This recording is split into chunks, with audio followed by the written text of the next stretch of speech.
Hello, Johnny. It's good to have you here in the studio. Me, as a producer, have put out some questions to a community about being an amputee. Are you ready for the questions? I'm ready as always. Lovely. Let's do this. Let's get into this straight away. Yeah.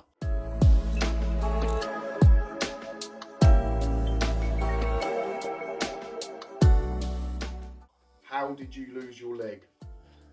When I was 12 years old, I broke my leg at the skate park in Ipswich, having a good day, skating around, you know. It was in the 6 weeks holiday, if I remember. And I broke my leg at the skate park that day. It was a pretty bad break. I broke my fibia, I think it's called. Fibia? Yeah, my thigh bone.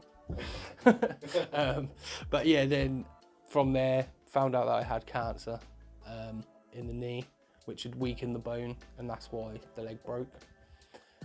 Went through loads of treatment, had loads of surgery on the leg, and then when I was 16, had it amputated.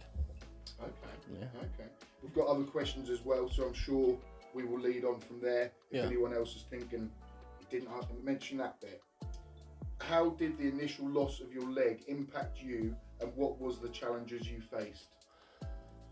I would say the impact at first was probably like visible, you know, being visibly without a leg. Do you know what I mean? Like I was quite insecure. I was a little bit anxious about going out and socialising and stuff. Then once I got out, I soon realised that nobody really cares that much. Do you know what I mean? And I feel like I haven't really been treated any different to anyone else overall. You know? Yeah. Okay. I mean, do people stare at you? Yes. Yes. Yes. Oh, so you are treated differently? Yeah, I would say in the sense of like, on first impression, you are obviously going to be like, what? Like, especially if you don't know anybody who's disabled, and do you know what I'm saying? Like that is a bit of a shock to see me and go, oh my God, you've got one leg. I definitely think people stare. Kids mostly stare, but that's harmless. I think that's just when kids see something different, do you know what I mean? They're intrigued and they want to know why. Which is fine, like I don't see any problems with that. But you know, when a full-grown adult does it, it is a little bit like, okay, what? You're staring a bit much, you know what I mean? Like, but you know, I don't really see it that much anymore, but you know, like my friends and family and stuff, like if we're in a public place, they see it more than I do, to be fair. Oh, okay. Yeah. How do you think your life would be now if you had two legs? Probably be David Beckham. Just joking. It's hard to kind of look at something like that and think of what it could be rather than what it is, you know? Yeah, so I don't really know, to be honest with you. Probably would still be skating. I really love skating, so that was a big part of like my youth. Do you know what I mean? So I probably would still be skating and doing some sort of extreme sports. How has having one leg impacted your confidence? I would say at first it was definitely like a bit of a shock to myself even, you know, like, but I don't really feel like it has too much. I love clothes and being flamboyant and whatever, like, so I think like that's always helped because it's kind of like people are going to stare at me anyway. So, you know, like I kind of incorporate it into my life. So like I'm doing this YouTube channel, things like that. Like, I think embrace your disability rather than try and hide it away. You know? That's a great point, actually. Great point. Do you wear a prosthetic leg? No, I chose to not wear a prosthetic leg since I had it amputated. I have always had a prosthetic leg.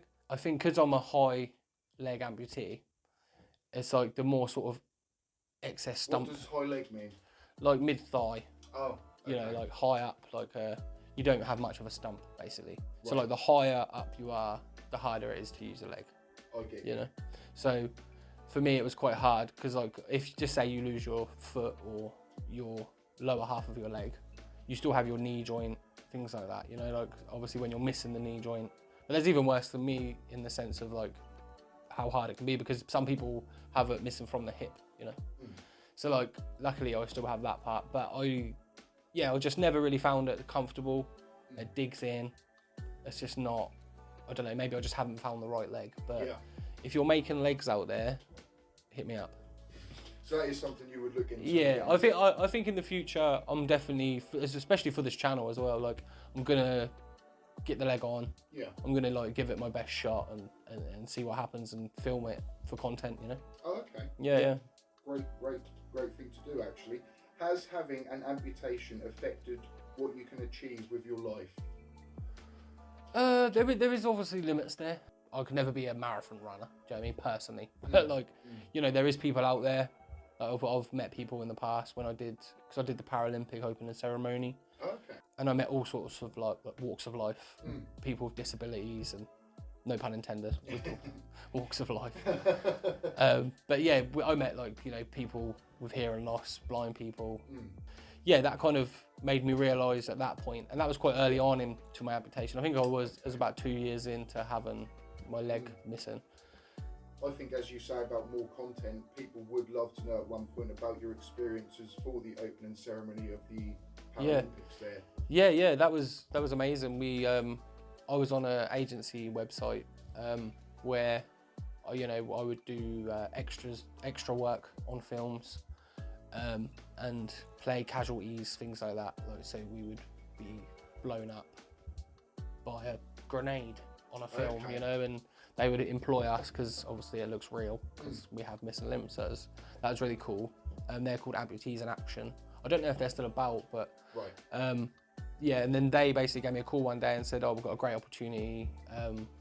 The opening ceremony for the Paralympics was basically a big performance, a big show in an arena, in the Olympic arena in London 2012, and we had to train for 18 weeks, and this was all for being an aerialist, a trapeze artist, and ribbon work.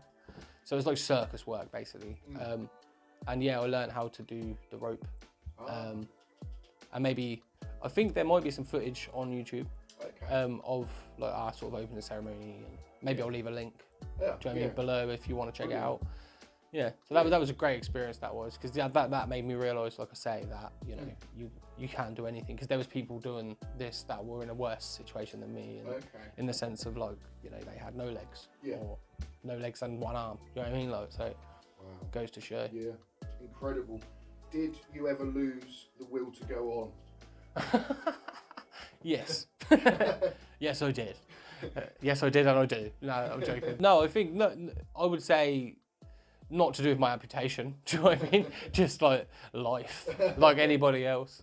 We all have those moments of doubt and you know, and feeling poo, but we push forward. Push on. That's all we can do, mate.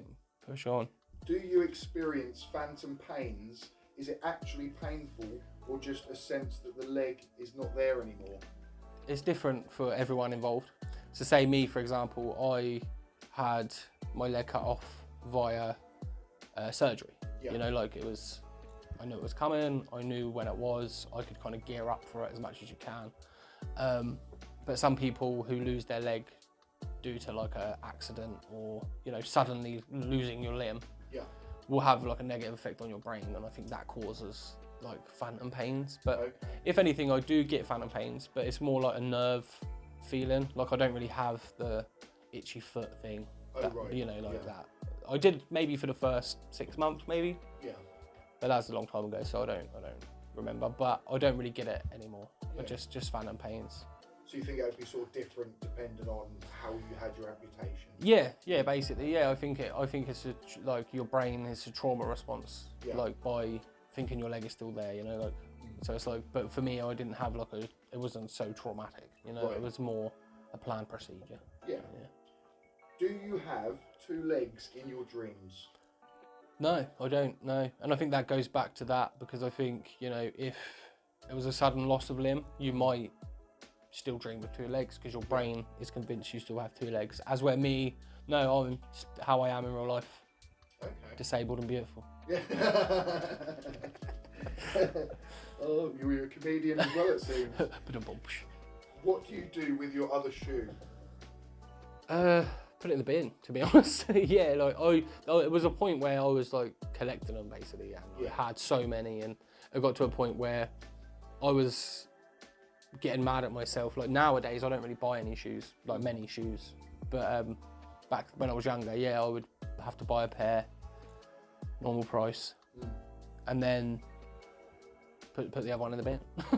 Because it's just like, I don't know anybody who has the left leg and the right leg missing, but if you do, leave a comment down below, get in touch somehow. What size are you? I'm a size 9. Oh, size 9. Size 9. I like cool shoes, so if you're the opposite to me, hit me up, man, and we could exchange shoes. We go shoe shopping, we could, yeah, there's endless things we could do. That's great content, shoe shopping with your leg partner. Yeah. Come on, leg partners, come through. What advice would you give someone who is about to have an amputation? Before having it amputated, like leading up to the amputation, you are kind of in this state of, like, my life's going to change forever, everything, like, it's kind of a negative, you kind of feel really negative about it. As humans, like, we're so resilient and we overcome so much, and I think, like, you'll surprise yourself, you know, and just don't put anything in your way. You gotta just get up, get mobile. Yeah. I think that's important. Like, don't let disability make you feel like you know you can't do these things. Like, you can't just get up and, like, I think I was only in hospital for like a week, but like I don't think it's a long healing process. Essentially, like, I think you can leave within a week, you know, of having amputated. So it kind of goes to show that, like, after the amputation, like, you'll be okay. Yeah. You'll be fine. It of course is scary, like any surgery is scary, you know, and it's not going to grow back. Yeah. But like I think you elaborated on earlier was when you had that choice of, shall I have my leg cut off or shall I, you know, keep going through these further surgeries. I suppose that shows that actually you chose to become disabled in a way. Yeah, because it was like I'd lived from the age of 12 to 16 being disabled, you know. There was times where I couldn't use my legs, so I was in a wheelchair or on crutches, so it's like I had little bursts of time where I could like use the leg, but like my actual leg. And then when I got it cut off, it was like, at this point I'd been going through surgeries from 12 to 16. I think I had about 19 surgeries in total. So I was at a crossroads of, like, do I continue trying to save the leg that at this point is kind of, do you know what I mean? It's bad. It's a banger. Do you know what I mean? It's just absolutely bad. So it's like, well, I got an infection, in fact. Right. And that would involve me having to go through multiple more surgeries. Yeah. And at that point, I was just like, no more. Yeah. So yeah, I did make the decision to have it amputated. Yeah. Yeah. Okay. Yeah. Excellent stuff. Well, that's the end of our questions there today, Johnny. Yeah. But thank you so much for coming along to the studio. Thank you for inviting me. That's been brilliant, mate. And I'm sure anybody listening, if you want to follow Johnny's story, hit that subscribe button. Hit the subscribe button, guys. We're going to have weekly content coming out. Going to just be based on being disabled and being an amputee and give you an insight to my life. So hope you enjoy. Peace out. Lovely. Cut. Nice.